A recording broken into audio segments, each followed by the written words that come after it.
Hello everyone, this is Mohammad Abuzar here. I am software project manager by profession, and this is my first podcast. So I welcome all of you in my podcast. So not wasting any time, let's proceed with our uh, podcast and our guest. So we have Mr. Bilal Liaquat here, and he has been doing SEO since last 10 years in the market, and he is the CEO of the Vital Solution. Thank you so much for inviting. Bilal साहब, आप मुझे ये बताएं कि SEO क्या भला है? देखें, एसईओ के बारे में बहुत सी मिथ्स हमारे यहाँ जो है वो हैं, और डिफरेंट इसको बहुत एक कॉम्प्लिकेटेड सी फील्ड बना के चला जाता है। मैं इसको आसान लफ्ज़ों में आपको बताता हूँ कि एसईओ बेसिकली है क्या। जिस तरह से हमारे यहाँ लोकल मार्केट के अंदर एक कोई भी आप बिज़नेस स्टार्ट करते हैं, कोई शॉप स्टार्ट करते हैं, तो उसमें उसके उसके बाद आपको उसकी मार्केटिंग की ज़रूरत पड़ती है। डिफरेंट जगहों पे आप उसको एडवर्टाइज़ करते हैं ताकि आपको ज़्यादा से ज़्यादा जो है वो कस्टमर्स मिल सकें। तो बेसिकली ये वही एक तरीका है कि जब हम एक वेबसाइट बनाते हैं ऑनलाइन, जहाँ पे हम अपनी सर्विसेज और अपनी इंडस्ट्री या अपनी शॉप को प्रेजेंट करते हैं, और उसके बाद जो उसको मार्केटिंग करने का एक वे है, दैट इज़ कॉल्ड एसईओ, जिसमें हम गूगल के थ्रू इसको एडवर्टाइज़ करते हैं ताकि अगर कोई भी बंदा जो है वो गूगल पे आपकी प्रोडक्ट के बारे में सर्च करे, तो आपकी जो है वो वेबसाइट या बिज़नेस उसको top of the list show हो, जहाँ से आपको कस्टमर्स वगैरह मिलते हैं। तो ये एक मेथड है किसी भी ऑनलाइन बिजनेस को रन करने का। लर्न करने में, इसको सीखने में कितना टाइम लग जाता है? असल में तो होता है ना, मेन पर्पस तो अर्निंग प्रोस्पेक्टिव है, किसी ने सर्विस प्रोवाइड करनी है। तो स्टूडेंट्स आजकल सीखना चाहते हैं, it's a part of IT. तो कितना टाइम लगता है इसको सीखने में, और कितनी कॉस्ट आती है इसको सीखने में? ये एक ऐसी फील्ड है जो कि ऑनगोइंग प्रोसेस भी है। इसको मैं ये भी कहूँगा, आपको अपने आप को अप टू डेट भी रखना पड़ता है। ये कोई ऐसा वन टाइम सोल्यूशन नहीं है कि आज आपने जो सीखा वो थ्रू आउट आपके साथ चलता रहेगा। यस, इसके जो बेसिक्स हैं, बेसिक्स को लर्न करने में आपको ऑलमोस्ट 2 मंथ्स लग सकते हैं, 2 to 3 months, depend on picking capability, कि आपकी पिकिंग कैपेबिलिटी कितनी स्ट्रॉन्ग है, आप कितनी जल्दी इसको पिक कर सकते हैं। तो 2 months are more than enough to learn SEO. चलें, ये तो हो गया ना बेसिक। अगर आपने इसको प्रोफेशनली आपने इसको एग्जीक्यूट करना, like me as a customer एक एसईओ एक्सपर्ट के पास आता है जिसने 2 महीने में 3 महीने में एसईओ सीखी है जस्ट फ्रॉम द कोर्सेज, और एक दो प्रैक्टिकल एग्जांपल्स को लेके थ्योरेटिकली उसने सीख लिया है। तो एक सर्विस प्रोवाइडर जिसका सिर्फ 2 से 3 महीने की लर्निंग है, क्या वो सर्विस प्रोवाइडर एक बिजनेस की वेबसाइट को रैंक करवा सकता है या नहीं करवा सकता? यस, बिल्कुल वो करवा सकता है। बेसिकली ये है कि आप अगर 2 मंथ्स काम कर लें, जो मेरी एक पर्सनल एडवाइस है, 2 मंथ आप इसको लर्न करें, उसके बाद 2 to 3 मंथ्स आप किसी भी सॉफ्टवेयर हाउस में अगर इंटर्नशिप कर लें या थोड़ा सा और अपने जो आपकी जो नॉलेज है उसको इन्हांस कर लें, तो यस, आप इजीली जो है वो किसी भी सर्विस को जो है वो उसमें रैंक कर सकते हैं। एग्जांपल ले लें, मैं एक बिजनेस हूँ, I have a e commerce website, या मेरी अपनी एक प्रोडक्ट है जो मैं लोकल बनाता हूँ, या मैं चाइना से कुछ इंपोर्ट करता हूँ। वैसे तो इंपोर्ट बैन हो गई, अब पाकिस्तान का नाम बैनिस्तान है, कुछ भी कर सकते हैं। सुनने में है विकीपीडिया बैन कर दिया उन्होंने। कोर्स इस तरह की कई ऐसी चीज़ें हैं, लेकिन ये परमानेंट नहीं होगा, ये टेम्परेरी होगा, ये दोबारा से ये अनबैन होगा। फिर क्या फ़ायदा है इसको इस तरह बैन करने का? बेसिकली ये मोनोपलीज होती हैं डिफरेंट। इसके ऊपर मैं अगर बात करूंगा तो बात बहुत और तरह भी जा सकती है। Some time religious point of view से, जो आपके कुछ रिलीजियस लोग हैं, जो जितनी भी इंडस्ट्री है, वो भी उनकी तरफ से रिपोर्ट्स या इस तरह से भी अगर कोई ऐसा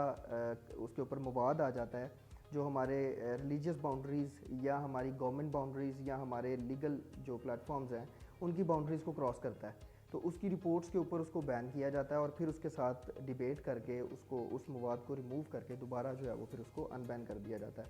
तो ये सारे प्लेटफॉर्म इसी तरह से होते हैं। प्रीवियस भी आपने सुना था जब यूट्यूब बैन की गई थी, तो उसमें भी कुछ ऐसी वीडियोस आई थी जिसकी वजह से उसको बैन किया। फिर जब वो वीडियोस डिलीट हुई तो वो दोबारा अनबैन हुई। तो ये तो आपकी बात बड़ी अंडरस्टैंडेबल है। लोग इस पे बड़ा क्रिटिसिज्म कर रहे थे कि यार ये बैन कर देते हैं, बैनिस्तान बन गया। लेकिन आपने एक अच्छा पॉइंट रेज किया कि may be that's part of negotiation, कि अगर आप किसी को डरा रहे हैं या किसी कोई चीज़ बैन कर रहे हैं, तो definitely you can negotiate about it, कि आप इस बारे में वाकई सीरियस हैं, and this is the concerning point for you that कि ये जो आपकी रिलीजियस एस्पेक्ट के ख़िलाफ़ बातें हैं, या कोई ऐसी बात जो किसी को सोशली डिस्टर्ब करती है या किसी पर इल्ज़ाम लगाती है, तो वो नहीं होनी चाहिए। अच्छा पॉइंट है, और नॉर्मली सुनने में नहीं आता। सो ओके, ठीक है, let's come back to SEO. तो मैं बात ये कर रहा था कि अगर मैंने अपनी एक साइट को रैंक करवाना है, मेरा एक बिजनेस है, मैंने उसकी वेबसाइट भी बना ली हुई है, but it's nowhere on Google search and it's nowhere, कोई पता ही नहीं है उस साइट का, बस बन गई है और बस डांस के हवाओं में घूम रही है, ठीक है, जिसने यूआरएल पेस्ट किया वही इसको विजिट करेगा. But if I want it on the top of Google search based on any keyword relevant to my product, तो उसको उस बेसिकली वेबसाइट को जो कि ई कॉमर्स वेबसाइट है, उसको कितना टाइम लगेगा कि वो टॉप पे आ जाए? देखें, इसमें कुछ चीज़ें डिपेंड करती हैं. डिपेंडेंसी इस तरह से है कि सबसे पहले इसके ऊपर जो रिसर्च वो किया जाता है उसमें हम देखते हैं कि आपकी जो भी प्रोडक्ट है उसका मार्केट में कंपटीशन कितना है. उसके बाद उसका सर्च वॉल्यूम क्या है, और search volume, competition and difficulty, इन 3 चीज़ों को देखने के बाद एस्टिमेट लगाया जा सकता है कि वो कितनी देर में रैंक होता है. लेकिन अगर मैं जनरली बात करूं, एक एवरेज कंपटीशन का कोई भी कीवर्ड या कोई भी प्रोडक्ट आपकी है तो उसको 3 to 4 मंथ्स इनफ होते हैं. अदरवाइज़ कुछ ऐसे कीवर्ड्स भी होते हैं जो ओवर द नाइट भी रैंक होते हैं, जो 15 दिन में भी आ जाते हैं. लेकिन जो एक एवरेज टाइम इसका चलता है जो डिफरेंट बिजनेसेस और डिफरेंट क्लाइंट्स के हिसाब से, वो 3 to 4 मंथ्स होता है. तो 3 to 4 मंथ्स के अंदर आप उसको रैंक कर सकते हैं. लेकिन इसका मतलब ये नहीं है कि अगर आपके स्टोर पे 200 प्रोडक्ट है तो आप 200 की 200 प्रोडक्ट 3 to 4 मंथ्स में रैंक कर लेंगे.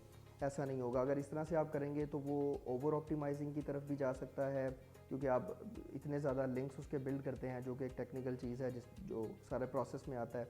तो अगर आप ज़रूरत से ज़्यादा उसको बिल्ड करते हैं तो भी वो ओवर ऑप्टिमाइजिंग में जाता है. तो इसका मेथड ये होता है कि हम स्टार्ट पे अपनी जो मेन फोकस्ड कैटेगरीज होती हैं, जो 8 से 10 प्रोडक्ट्स होती हैं, उसको लेके चलते हैं. 3 to 4 मंथ्स में जब वो रैंक होता है तो उसके बाद फिर हम पिछले को मेंटेन करते हैं और आगे वाले में मज़ीद 1-2 प्रोडक्ट्स, 3 प्रोडक्ट्स, 10 प्रोडक्ट्स ऐड करते हैं. तो अच्छा, ये एक बड़ी मज़ेदार चीज़ मैंने आइडेंटिफाई की. I am not very fond of and aware of SEO. तो इसका मतलब ये हुआ कि आपकी वेबसाइट रैंक हो जाती है, but it depends on the products as well, कि आपकी जो प्रोडक्ट्स हैं उसके अंदर उनको भी सेपरेटली आपने रैंक करना होता है. ऑफ कोर्स सारे पेजेस जो है वो सेपरेटली रैंक होते हैं बेसिकली. सेपरेटली रैंक होते हैं. ऐसा नहीं है कि आपका अगर मेन पेज रैंक है तो बाकी चीज़ें भी रैंक होंगी. बाकी चीज़ों पे उसी तरह से सारा प्रोसेस इंप्लीमेंट करना पड़ेगा उसका. उसके बाद ये होता है, इस तरह से नहीं. अंडरस्टैंडेबल. तो यानी it's a long term effort. तो आपने मुझे जो ये एस्टीमेट ईटीए बताया है कि एक वेबसाइट को आपने रैंक करवाना है, 3 से 4 महीने लग जाते हैं, तो इसमें कितने पेजेस आप कह सकते हैं कि हो जाते हैं cover? You can say 15 to 20 pages in 3 to 4 months. अगर आप इसको लेके चलते हैं तो ये ज़्यादा अच्छा है. बट अगेन ये डिपेंड करता है. कुछ सर्विस बेस्ड वेबसाइट्स हैं, कुछ पोर्टफोलियो वेबसाइट्स हैं, कुछ ई कॉमर्स वेबसाइट्स हैं. हर किसी का वे ऑफ वर्क थोड़ा सा डिफरेंट होता है और टाइमलाइन भी डिफरेंट होती है. जिस तरह से प्रोडक्ट वाइज अगर मैं आपको बोलूँ तो एसईओ के जिस तरह से 2 पार्ट्स हैं, एक ऑन साइट है, एक ऑफ साइट है. तो जो ऑन साइट वाला पार्ट है, अगर ई कॉमर्स वेबसाइट है मेरे पास, तो मैं उसके ऑन साइट पे तो सारे प्रोडक्ट्स को एसईओ करूँगा, उसका सारे प्रोडक्ट्स के ऊपर ऑन साइट इंप्लीमेंट करूँगा. लेकिन ऑफ साइट सिर्फ उसकी मैं पेरेंट कैटेगरी की करूँगा. तो वो कैटेगरीज जो हैं वो 15 to 20 भी हों तो वो भी मोर देन इनफ होती हैं. अगर 20 कैटेगरीज में आपने पर कैटेगरी 50 प्रोडक्ट भी रखी होती है तो वो बहुत एक लेंथी वेबसाइट होती है. तो इस तरह से कैटेगरी वाइज उसकी एसईओ. तो आप कहना चाह रहे हैं कि अब कोई पोर्टफोलियो साइट है, किसी डॉक्टर की साइट है, अपॉइंटमेंट वाली साइट है, तो that want be a bigger issue कि आपने उसको रैंक करवाना है. इट में हैव 2 to 3 पेजेस जिसको आपने रैंक करवाना है. लेकिन अगर ई कॉमर्स वेबसाइट है दैट में कंटेन 50 प्रोडक्ट्स, तो उनको डेफिनेटली आपने हर एक पेज को डिफरेंट प्रोडक्ट के लिहाज से और मार्केट एनालिसिस करके आपने रैंक करा. ठीक है, ये हो गया पाकिस्तान की रैंकिंग का. और अगर यूएस में रैंक करना हो तो उसका क्या हिसाब किताब है? देखिए, यूएस, यूके या कनाडा ये ज़रा प्रीमियम कंट्रीज़ में आते हैं जिसमें कंपटीशन आपको ज़्यादा मिलता है. नॉर्मली डिफरेंट प्रोडक्ट्स पे ज़्यादा ही कंपटीशन मिलता है. अब अगेन ये सारी की सारी स्टोरी, पाकिस्तान हो, इंडिया हो, यूएसए हो, कुछ भी हो, सारी स्टोरी डिपेंड करती है आपके जो प्रोडक्ट है और उसकी जो की फ्रेज है, कीवर्ड है, उसके कंपटीशन के ऊपर. It could be possible USA हो और आपका जो कीवर्ड है उसका कंपटीशन ना हो तो वो 1 मंथ में भी आ सकता है. तो it could be possible Pakistan है और एक कीवर्ड है वो 1 साल में भी नहीं आएगा. जिस तरह से एक मैं एग्जांपल दूं, जो इंश्योरेंस की कैटेगरी है, इंश्योरेंस की कैटेगरी बहुत हाई कॉम्पिटिटिव कैटेगरी है. मैं पिछले 8-10 सालों से अगर देखता आ रहा हूँ तो आज तक कभी भी इंश्योरेंस की कैटेगरी के अंदर मैंने कभी नहीं देखा कि कहीं पे मुझे कंपटीशन मीडियम भी नज़र आया हो या लो नज़र आया हो. हाई कॉम्पिटिटिव फील्ड है. तो इस सेंस में आप पाकिस्तान में करें, आप यूएसए में करें, आप कहीं पे भी करें, आपको टाइम लगेगा ही लगेगा। तो ये सारी की सारी गेम कंट्री वाइज नहीं होती, ये कीवर्ड वाइज होती है और उस बिज़नेस के कंपटीशन के हिसाब से होती है। ये एसईओ वैसे बड़ा नॉन टेक्निकल सा काम लगता है, but still there is a lot of market analysis and product analysis and different kind of analysis involved. देखिए आप, सॉरी टू इंटरप्ट, आपने जहाँ पे इसको नॉन टेक्निकल सा कहा है ना, वो मुझे समझ नहीं आता। It is a very technical field, very technical field, क्योंकि इसके काफ़ी एल्गोरिदम्स हैं। आपकी वेबसाइट के ऊपर एक छोटे से छोटा एलिमेंट भी जो है वो भी किसी ना किसी पॉलिसी के थ्रू उसके ऊपर अपडेट करना होता है। गूगल के बहुत से एल्गोरिदम्स हैं जिनके वन ऑफ द फेमस पांडा है, पेंगुइन है, हमिंग बर्ड है, रैंक ब्रेन है। इन सब को स्टडी करना, फिर इनके एल्गोरिदम्स और इनके बॉट्स कैसे काम करते हैं उनको देखना, तो it is a technical field. बस यही है ना, सुनने में आता है कि यार जो आईटी में गए हैं, डेवलपर्स, प्रोग्रामर्स, ये लोग जो है ना, these people are highly technical, but मेरे ख्याल से जो काम जिसमें ज़्यादा एनालिसिस इन्वॉल्व होता है एज़ कम्पेयर टू कि आप किसी चीज़ के कोड को या टेक्निकलिटीज़ को समझने, क्योंकि वो आपने एक दफ़ा समझ ली देन काफ़ी हद तक चीज़ें कवर हो जाती हैं, but in I think SEO things are different every time. Yes, of course, it is a different thing. Apart from you and from your explanation that you have given to me. अच्छा, अब आपने एक word use किया था algorithm का। अभी मैं आम लोगों की बातें कर रहा हूँ जो सुनने में आती हैं एज अ नाइव पर्सन। मैं सुनता हूँ कि यार जो आपकी एसईओ है that is not a stable field. पहली पहली बात। The second question is stable क्यों नहीं है, उसके पीछे ये है कि आप डिपेंडेंट हैं गूगल के ऊपर, और गूगल का एल्गोरिदम चेंज होता रहता है। It's very unpredictable. It's you don't know कि वो कब उसको जो है वो उसकी कलाबाजी लगवा दे, कब उसको वो रिवर्स बैक कर दे, कब उस मतलब पूरी जिमनास्टिक करता है गूगल एसईओ एक्सपर्ट्स के साथ। तो किस तरह आप इसमें आप सिमेट्री मेंटेन करते हैं, किस तरह आप इसमें चीज़ों को जो है वो एक फ़्लो में लेके चलते हैं, और आपकी जो एक्सपर्टीज़ हैं वो आपकी जो मेन एक्सपर्टीज़ आपने लर्न की हुई है वो कितनी देर तक रिटेन रह जाती हैं? देखिए जो एसईओ है वो, यस, स्टेबल फील्ड आप इसको नहीं कह सकते, क्योंकि इसमें एल्गोरिदम्स की अपडेट के बाद आपके कीवर्ड्स डाउन भी हो सकते हैं या जा भी रैंक भी हो सकते हैं। अब इसका सारे का सारा जो मैटर है ना, ये एक्सपर्टीज़ के ऊपर है। होता ये है हमारे यहाँ जो स्टूडेंट्स हैं, मतलब अगर 2 माह सीखा है या 3 माह सीखा है, तो जहाँ तक मैंने देखा है वो ये है कि 2-3 माह सीखने के बाद वो अपने आप को एक इतना एक्सपर्ट कहते हैं कि कुछ ऐसी एक्टिविटीज़ में भी इन्वॉल्व होते हैं जिस तरह से सारी फील्ड्स के अंदर एक वाइट हैट एक्टिविटीज़ हैं, इसमें भी जो है वो एक वाइट हैट एक्टिविटी है और एक ब्लैक हैट एक्टिविटी है और एक ग्रे हैट एक्टिविटी है, जिसमें हम वाइट हैट को और ब्लैक हैट को मिक्सअप करते हैं। तो जब आप ब्लैक हैट एक्टिविटीज़ को यूज़ करते हैं तो तब आपको एल्गोरिदम से डर रहता है कि कभी भी कोई अपडेट आई तो हम हिट हो सकते हैं। लेकिन अगर आप वाइट हैट एल्गोरिदम्स के ऊपर काम कर रहे हैं और अकॉर्डिंग टू दी पॉलिसीज़ जा रहे हैं, तो फिर आपको डरने की ज़रूरत नहीं है। अगर गूगल कोई भी एल्गोरिदम चेंज करेगा, तो अगर आप प्रीवियस एल्गोरिदम के अकॉर्डिंगली अपनी वेबसाइट को लेके चल रहे थे, तो आपको कुछ भी ऐसा प्रॉब्लम नहीं आएगा और ना ही आपकी वेबसाइट को पेनलाइज किया जाएगा।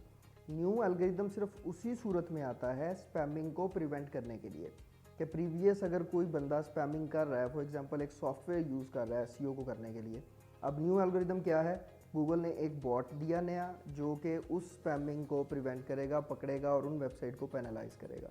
अब आपने वो एक्टिविटीज़ अगर प्रीवियस की ही नहीं है तो आपको तो डरने की ज़रूरत ही नहीं है उससे। तो इस सेंस में आपके लिए वो एक बहुत ही स्टेबल फील्ड है। तो इट डिपेंड्स। अब हमारे यहाँ बहुत से ऐसे लोग हैं, मैं जितने भी एसईओ की फील्ड में लोगों को जानता हूँ, 80% ऐसे लोग हैं जिनको आज तक यही नहीं पता कि हमने गूगल के एल्गोरिदम्स कहाँ पे देखने हैं और उनको कैसे चेक करना है और वो कहते क्या हैं इवन। और फिर आपको ये भी पता है कि इंग्लिश हमारी सेकंड लैंग्वेज है, तो ये भी बहुत इशू आता है स्टूडेंट्स को कि इंग्लिश स्पीकिंग या अंडरस्टैंडिंग या रीडिंग उस तरह से होती नहीं है। तो कोई भी अपडेट आती है इनकी तो वो इंग्लिश में आती है, आर्टिकल्स इंग्लिश में। It's kind of all rounder job जिसमें आपको बड़ी एस्पेक्ट्स को लेके चलना पड़ता है, बट स्टिल अगर आप इसमें इसको प्रॉपर वे में लर्न करते हैं और इसमें आपकी एक्सपर्टीज़ अच्छी हैं और आप चीज़ों को वाइट हैट वे में लेके चलते हैं, दैट्स व्हाट यू सेड ना। वाइट हैट, ब्लैक हैट और ग्रे हैट होता गया एल्गोरिदम्स में, ये थोड़ा एक्सप्लेन कर दें लोगों को ताकि पता चल जाए कि ये टर्मिनोलॉजी है क्या। ये बेसिकली 3 टाइप्स हैं एसईओ के, white hat SEO, black hat SEO and grey hat SEO. White hat SEO उस एसईओ को बोलते हैं जिसमें आप कंप्लीटली गूगल के एल्गोरिदम्स के अकॉर्डिंग काम कर रहे हैं। आपके पास एक लिस्ट है कि 20 पॉलिसीज़ हैं और आपकी पूरी वेबसाइट उन 20 पॉलिसीज़ पे फॉल करती है। आप कोई भी ऐसी वायलेशन वगैरह नहीं कर रहे, that is called white hat SEO. अब ब्लैक हैट एसईओ में क्योंकि आपको पता है कि हैकर्स हजरात भी मौजूद हैं, तो वो कुछ चीज़ें हैक करते हैं, इन एल्गोरिदम्स को हैक करते हैं। फॉर एग्जांपल मैं जो क्लॉकिंग एक टर्म यूज़ की जाती है ब्लैक हैट में, जिसमें टेक्स्ट जो होता है वो हम जो गूगल को शो कर रहे होते हैं वो कुछ और होता है, जो यूज़र को शो हो रहा होता है वो और होता है। तो इस तरह से उसको क्लॉक कर दिया जाता है। Okay, you play with the interface and you do scam. ठीक है, क्योंकि एक टेक्नोलॉजी है, उसमें लूप होल्स होते हैं और उन लूप होल्स को इस्तेमाल करते हुए लोग स्कैम करते हैं। ठीक है, आपकी वेबसाइट पे अक्सर होता है कि हम किसी वेबसाइट पे जाते हैं तो कोई इमेज होती है, लेकिन क्लिक करते हैं उस पर देखने के लिए तो वो लिंक होता है बैकएंड पे। ठीक है, और वो मे बी एक स्पैम लिंक हो, मे बी वो फिशिंग लिंक हो, किसी भी किस्म का वो जो है वो मलिशियस या वायरस ओरिएंटेड लिंक हो, तो आप तो गए। यस, तो वो अगर आप इस तरह की एक्टिविटीज़ आपने की हैं तो that is a black hat. अब जो थर्ड टर्मिनोलॉजी है वो है ग्रे हैट। उसमें हम क्या करते हैं कि थोड़ा सा ब्लैक हैट कर लेते हैं, थोड़ा सा वाइट हैट कर लेते हैं, तो वो ग्रे हैट है। उसका फ़ायदा ये होता है कि वो ज़रा गूगल के बॉट्स से इतनी जल्दी नहीं पकड़ा जा सकता। आरओई भी डाल देते हैं और गूगल को भी जो है ना बता देते हैं कि यार ठीक है, हमने थोड़ी सी 2 नंबरी भी कर लिया, लेकिन चलो खैर है, हम पकड़े नहीं जाते।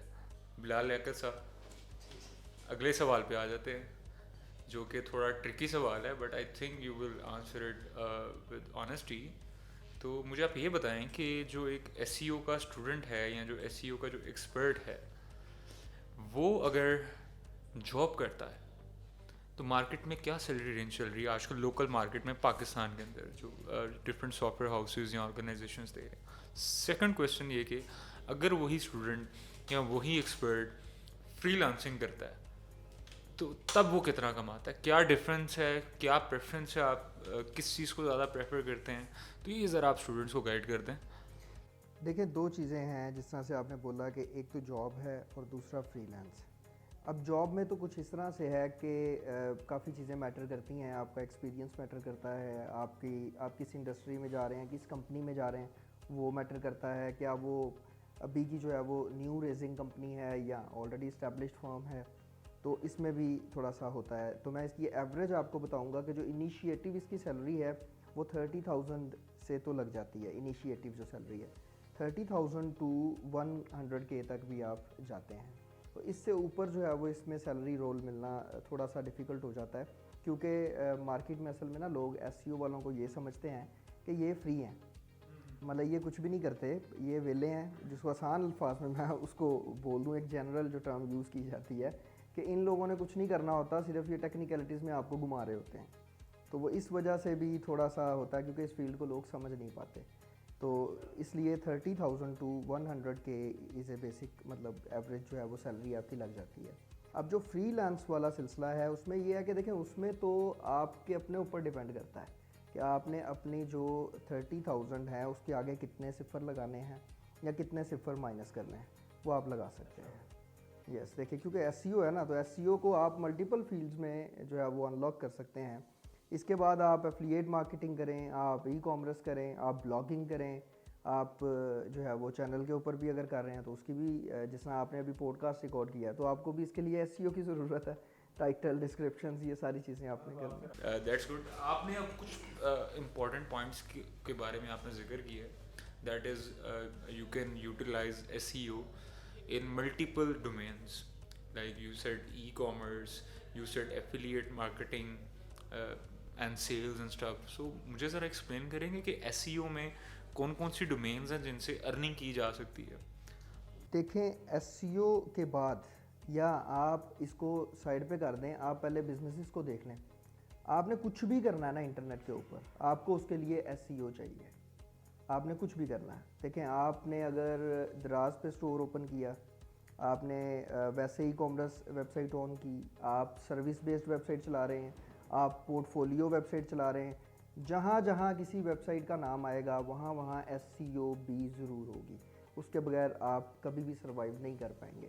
तो कोई भी ऑनलाइन फील्ड है उसमें हर किसी फील्ड के अंदर एसईओ इम्प्लीमेंट की जाती है। इसलिए मैंने जो है वो इसके ऊपर पहले भी आपको बोला था कि ये बहुत स्टेबल फील्ड है। उसकी वजह ये है कि एसईओ सीखने के बाद आपको प्रॉब्लम नहीं होगी कभी भी। आप किसी भी डोमेन में जंप इन कर सकते हैं जो भी आप करना चाहते हैं तो इजीली, क्योंकि हर किसी फील्ड में आपको बेसिक्स एसईओ करने ही पड़ते हैं। यानी कि जो ये मिथ है थी कि जो स्टूडेंट्स हैं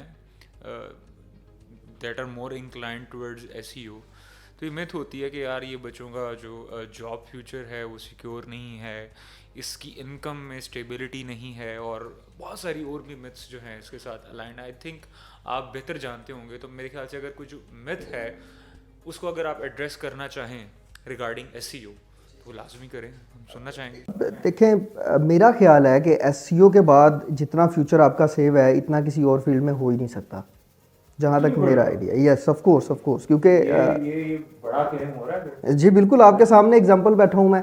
आप देखें कि मैं जो था, मैं बेसिकली मैंने तो बिल्कुल बिगनर लेवल से स्टार्ट किया है।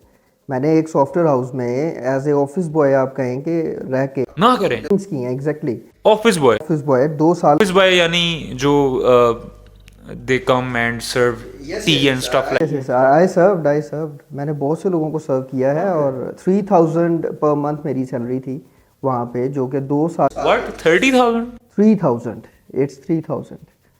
तो 3000 सैलरी पे मैंने 2 साल जॉब की और वहीं से मैंने साथ साथ लर्निंग भी की। तो वहाँ पे जो लोग थे वो अच्छे थे, मैं आज भी उनका रिगार्ड करता हूँ कि उन लोगों ने मुझे बताया, सिखाया, कुछ गाइड किया और फिर मैंने खुद से उसको एक्सप्लोर किया। तो आज Unbelievable. I'm sorry, I'm cutting you off, but it's unbelievable. From 3,000 to becoming a CEO of a company, that's a very big journey, and that's a big achievement that you have done. बस इसमें यही है कि मैं अपने काम के साथ डेडिकेट रहा। जिस तरह से आप अगर जो मुझे पहले से जो लोग जानते हैं उन लोगों को पता है, मालूम है कि friends, family, each and everything, मेरी अपनी कोई भी एक्टिविटी, पर्सनल एक्टिविटी, मैंने सबसे अपने आप को कट ऑफ किया था। और स्टिल भी मेरे कोई ऐसे इतने फ्रेंड्स या आउटिंग्स या इस तरह से नहीं है। तो मैंने अपनी ज़िंदगी इसको दी है और उसको देने के बाद जो रिज़ल्ट्स हैं वो आपके सामने हैं। इसी तरह का ही एक सॉफ्टवेयर हाउस और जिसमें मैं लोगों को सर्व कर रहा हूँ और अब मुझे सर्व किया जा रहा है। तो ये सिर्फ़ और सिर्फ एसईओ की बेस के ऊपर हुआ है। मुझे तो सिर्फ एसईओ ही आती थी, मुझे तो और कुछ भी नहीं आता था। तो फ्यूचर आपका 100% सेव है, लेकिन डिपेंड करता है कि आप कितनी डेडिकेशन के साथ काम करते हैं। ये पेशेंस वाला काम है। आपने एक वेबसाइट बनाई, 4 मंथ्स आपको वेट करना पड़ेगा। कुड बी पॉसिबल 4 मंथ्स के बाद भी वो रैंक नहीं हो रही, अब वहाँ पे आपकी एक्सपर्टीज़ आ जाती है। उसको फिगर आउट करना कि वाई, ये सारा कुछ इम्प्लीमेंट करने के बाद भी आप क्यों नहीं आगे आ रहे। तो ये सारी चीज़ें अगर फिगर आउट करके आप कंसिस्टेंट होके करते हैं काम, तो डेफिनेटली आप जो है वो इसमें अपना अच्छा एक फ्यूचर बना सकते हैं। मेरा अब एक सवाल आ रहा है जहन में, मैं I am very inspired and I am very shocked as well कि इतनी आपने टफ जर्नी से आप गुजरे। You have been cut off from your family, from your friends, and you started working dedicatedly on SEO. तो that's a big thing, और आप जहाँ इस मुकाम पे हैं अभी as a CEO of a company, that's a really big achievement. लेकिन अब मेरे जहन में एक सवाल आ रहा है कि आपका एजुकेशनल बैकग्राउंड क्या है? क्या आपने रेलिवेंट स्टडीज़ की हैं SEO से, कि आप जो स्टूडेंट्स जो IT के बैकग्राउंड से नहीं हैं वो भी इस फील्ड में आ सकते हैं? मुझे थोड़ी इसमें क्लैरिटी चाहिए। देखें, अब इसमें ये है कि बहुत से लोग इसको सुनने के बाद शॉक भी हो सकते हैं, क्योंकि मैं आपको जैसे मालूम है कि मेरे अपने भी कुछ फॉलोअर्स थोड़े बहुत हैं। इतने लोग नहीं जानते लेकिन थोड़े बहुत हैं। Yes, thank you so much. तो थोड़े बहुत हैं, तो वहाँ पे ये है कि वो लोगों को भी अभी ये नहीं मालूम कि मेरा एजुकेशनल जो है वो क्या सिलसिला है, क्या बैकग्राउंड है। तो बेसिकली मैंने इंटर किया हुआ है। यस, मैंने सिर्फ और सिर्फ ICS किया है और उसके बाद स्टडी कंटिन्यू करने के मेरे पास पैसे ही नहीं थे। जैसा कि मैंने पहले भी आपको बोला है कि मैं ऑफिस बॉय की तरह की एक जॉब करता रहा हूँ, तो मैं कहाँ से यूनिवर्सिटीज़ की लाखों की फ़ीस अफोर्ड करता। तो मैं तो स्टडी की ही नहीं उसके बाद। That's unbelievable, और I think you are an inspiration to the students and to the people जो हर टाइम रोना रोते रहते हैं कि we have not been given the opportunities, we don't have enough expenses to proceed for the study, but still जिसने करना है वो कर लेता है। वो कर लेता है। मैं यहाँ पे एक चीज़ ऐड करना चाहता हूँ कि ब्लेम करना किसी को भी कि ये नहीं हुआ तो मेरे साथ ये नहीं हुआ, ये होता तो मैं ये कर लेता, ये होता तो मैं ये कर लेता, ये सब कुछ भी नहीं होता, ये एग्जिस्ट नहीं करता। जो फेलियर का जो फेटॉल जो आपके साथ होता है या फेलियर का जो भी एलिमेंट है वो आपके अंदर है। आपने खुद आपकी कोई ना कोई उसमें लाजमी मिस्टेक है। अगर आप आगे नहीं जा पा रहे तो आपको उसको एड्रेस करना है, आपको फिगर आउट करना है, और ये सबसे मुश्किल काम है। आई एग्री अबाउट दिस के लोग जो आई थिंक माइंडसेट का डिफरेंस है ना, जो एक बंदा लूज़र है, जो लूज़र माइंडसेट का आदमी है, वो हर टाइम ब्लेम करेगा, उसमें वो ग्रेटफुलनेस होगी ही नहीं। फॉर एग्जांपल कि मतलब कि अगर कोई इसको सिखा भी रहा है ना, तो they basically they think they deserve के उनको उंगली पकड़ के जो है ना वो एंड तक लेके जाएं। बट स्टिल आई थिंक अगर आपको थोड़ा सा कोई भी डायरेक्शन भी दिखा देता है ना, तो ही इज़ बेसिकली रिस्पॉन्सिबल कि आप अगर किसी मुकाम पे पहुंचते हैं तो उसकी भी बहुत बड़ी कंट्रीब्यूशन है, और you should be grateful for that as well. और सिर्फ आपको डायरेक्शन ही चाहिए होती है, कोई भी आपको उंगली पकड़ के चलना नहीं सिखाएगा कभी भी। ये बात, ये तो 110% है, मेरा एक्सपीरियंस है। देखिए, मैंने जब थोड़ा बहुत सीखा था तो उसके बाद मैंने फौरी तौर पे एसईओ की फील्ड में जॉब के लिए अप्लाई कर दिया। एंड कैन यू इमेजिन कि मुझे सिर्फ 3 चीज़ें आती थी। अब हो सकता है ये पॉडकास्ट उन तक भी पहुंचे जिन्होंने उस वक्त मेरे इंटरव्यूज़ किए थे तो मुझे उस वक्त सिर्फ 3 चीज़ें आती। No, you don't care. They can't fire you. Maybe you can hire them. तो वो 3 चीज़ें सिर्फ आना, और सिर्फ मेरा उस वक्त कॉन्फिडेंस था जो मैंने शो किया कि आई कैन डू दैट, और मैंने जंप कर दिया। अब मुझे सिर्फ स्विम ही करना था, अदरवाइज मैं do and die situation. I have some similar stories related to the interviews and my expertise, but we can discuss it later. मेरी भी कुछ इस तरह की relevant stories हैं जो जिसमें my confidence basically helped me a lot and my dedication helped me a lot. लेकिन but journey that you have gone through, उस तरह की journey मेरी नहीं रही। मेरा काफ़ी आसान रास्ता रहा, but still it had a lot of challenges जिनको कैटर करना पड़ता है। ऑफ कोर्स करना पड़ता है, यस। उसके बगैर आप कुछ भी जो है वो सक्सेस नहीं मिल सकती। But still I wish you all the best, और let's move to next question. Yeah of course I am ready. Bilal sahab, एक सवाल मेरे जहन में आ गया, वो ये है कि जब अगर हम गूगल पे कोई भी प्रोडक्ट सर्च करते हैं तो सर्च करने के बाद 2 तरह की सर्चेज हमारे पास आती हैं। एक ऐसी सर्च होती है जो टॉप पे शो होती है, सबसे टॉप पे, इवन जो ऑर्गेनिक सर्च है उससे भी ऊपर शो होती है in the form of ad, और उसके बाद आती हैं जो एसईओ रैंक्ड हमारी वेबसाइट्स होती हैं। तो इन दोनों में फ़र्क क्या है from the technical point of view, और इन दोनों में से चीपर कौन सी रहती है, और आप उसमें से ज़्यादा प्रेफर किसको करते हैं? देखिए, दोनों जो चीज़ें हैं, दोनों, पहली बात तो ये है कि दोनों बिल्कुल डिफरेंट फील्ड्स हैं। जो ऐड की फॉर्म में आपको नज़र आ रहा होता है, अगर मैं उसको आपको उसका टेक्निकल नाम बताऊं तो वो है पीपीसी, पे पर क्लिक। उसमें आपको पर क्लिक के हिसाब से गूगल को पे करना है। अब फॉर एग्जांपल मेरी एसईओ फर्म है, मैं वहाँ पे एक ऐड लगाता हूँ एसईओ कंपनी, और मैं कहता हूँ कोई भी जब एसईओ कंपनी लिखे तो मेरा ऐड वहाँ पे डिस्प्ले हो जाए। अब अगर एक यूज़र आया है और उसने क्लिक किया है, तो जो बिड मैंने बैक पे सेट की हुई है $1 या $2, तो वो मुझे चार्ज हो गए हैं। अब वो मेरा कस्टमर बने या ना बने, लेकिन मुझे उसका वो चार्ज हो चुका है। तो एक दिन में अगर आपको 100 या 200 क्लिक्स मिलते हैं तो वो बहुत ज़्यादा हाई कॉस्ट उसकी जो है वो आपको लगती है। अब जो एसईओ है, इसमें भी पे तो करना ही होता है आपने एसईओ प्रोवाइडर को, उसमें आपने गूगल को पे करना। तो जो एसईओ में पे करना है वो ज़्यादा बेहतर है। उसकी वजह ये है कि 3 to 4 मंथ्स आपने एक सर्टेन अमाउंट पे करनी है, जो फिक्स्ड अमाउंट है, जो भी उस एसईओ कॉन्ट्रैक्टर के साथ आपका कॉन्ट्रैक्ट साइन हुआ है, आपने सिर्फ उतनी अमाउंट उसको पे करनी है फ्रॉम द डे स्टार्ट। शुरू में 3 to 4 मंथ्स वो आपकी जेब से जा रहा होगा, आपको अर्निंग नहीं होगी। लेकिन उसके बाद जब आपकी साइट रैंक हो जाएगी, उसके बाद आपके पास बेशक 100K का बिजनेस आए, 200K का बिजनेस आए, 300K का business, you are not going to pay anything for that. Pay आपने करना है, लेकिन आपने सिर्फ वही एक सर्टेन अमाउंट पे करनी है। या that is now I got it कि आपने जो इनिशियल आपने इन्वेस्टमेंट करनी है टू रैंक योर वेबसाइट, बस वही है। उसके बाद जो भी आपके पास रेवेन्यू आ रहा है दैट इज़ योर्स। या दैट्स द थिंग। लेकिन पीपीसी में यही है कि अगर आपने अपना रेवेन्यू बूस्ट करना है तो आपको बजट भी बूस्ट करना पड़ेगा। तो बजट बूस्ट होगा तो रेवेन्यू बूस्ट होगा। एसईओ में ऐसा नहीं है, फिक्स बजट है, रेवेन्यू आप जितना मर्जी उसको जो है वो अप कर सकते हैं। तो कितनी बिड होती है नॉर्मली किसी भी वेबसाइट को आपने अगर गूगल सर्च पे शो करवाना है तो कितने चार्जेस होते हैं उसके? ये तो डिपेंड करता है बिजनेस टू बिजनेस। अगर वही अगेन कंपटीशन वाला हिसाब है कि अगर कंपटीशन ज़्यादा है तो हो सकता है आपको $5 तक भी बिड लगानी पड़े। That is pay per click. Like if somebody from the audience clicks on your URL or your website, you are going to pay $5 for that, regardless they purchase anything from your site or not. Of course, yes. That's a big investment. Yes, this is a big investment. That's why SEO is more better than PPC.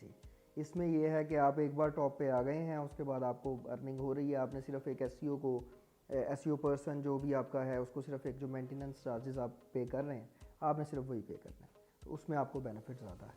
थोड़ा सा irrelevant सवाल लेके जा रहा हूँ। May be you find it offensive और funny. SEO का काम करते हैं and you have 10 years of experience, तो कभी आपने कोई जो PO*N वाली जो साइट्स होती हैं वो कभी आपने रैंक करवाई हैं?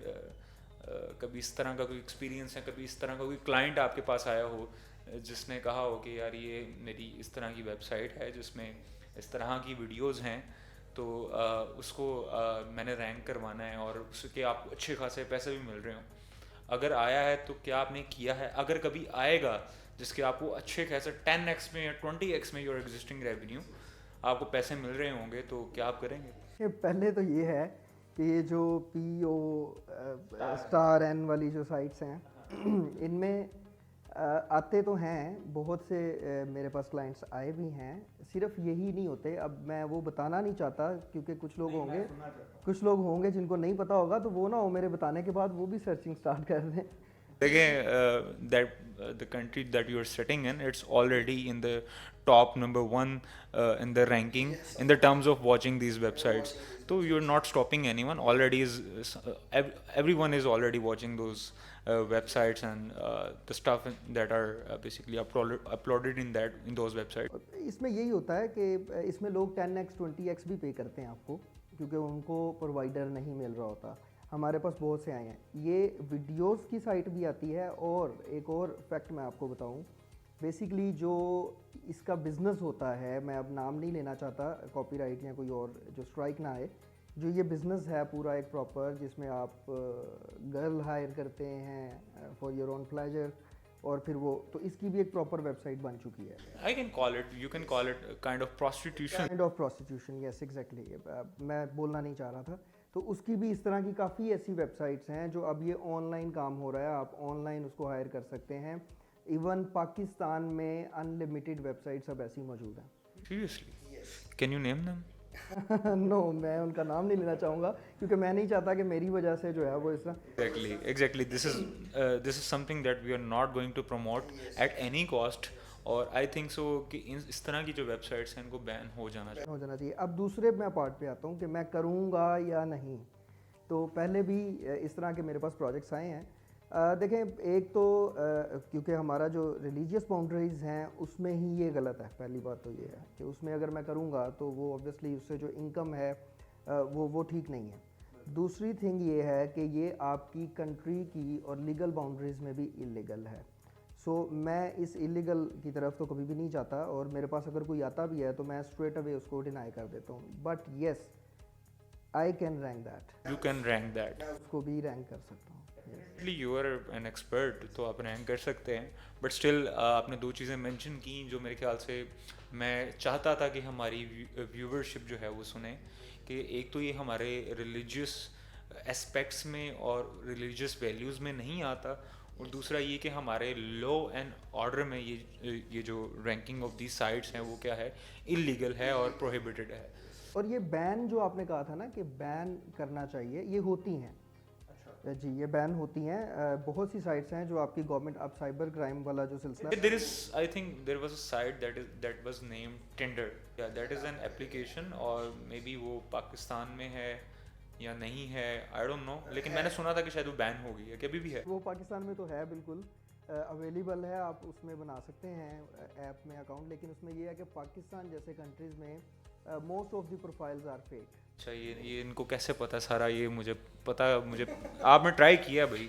हमारी अब फील्ड है तो ट्राई तो करना पड़ता है चेक करने के लिए, एल्गोरिदम्स को देखने के लिए, तो वो तो करना। हाँ हाँ, कौन से एल्गोरिदम्स वो बाद में डिस्कस कर लेंगे।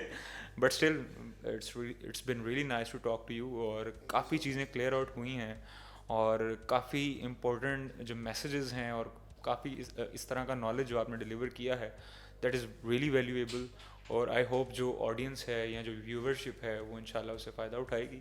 सो इंशाल्लाह फिर कभी मुलाकात होती है। ज़रूर ज़रूर, एनी टाइम। और मैं आपका भी शुक्रिया अदा करना चाहता हूँ कि आपने भी कोई ऐसा टॉपिक रेज़ किया है जिसके बारे में लोग जो है वो नहीं बात करते, क्योंकि इस चीज़ में कोई भी अपॉर्चुनिटी, कोई इसके ऊपर बात नहीं है। हमारे यूनिवर्सिटीज़, एजुकेशनल इंस्टीट्यूट्स, इनमें कोई भी ऐसा जो है वो लर्निंग का कोई प्लेटफॉर्म किसी स्टूडेंट को प्रोवाइड नहीं किया जाता, जबकि ये ऐसी फील्ड है, अगर आप यंग जनरेशन को इस फील्ड में लेके आते हैं तो आपका मुल्क जो है वो अनबिलीवेबल इकोनॉमिकल राइज कर सकता है। It's pleasure to have you, and thank you very much.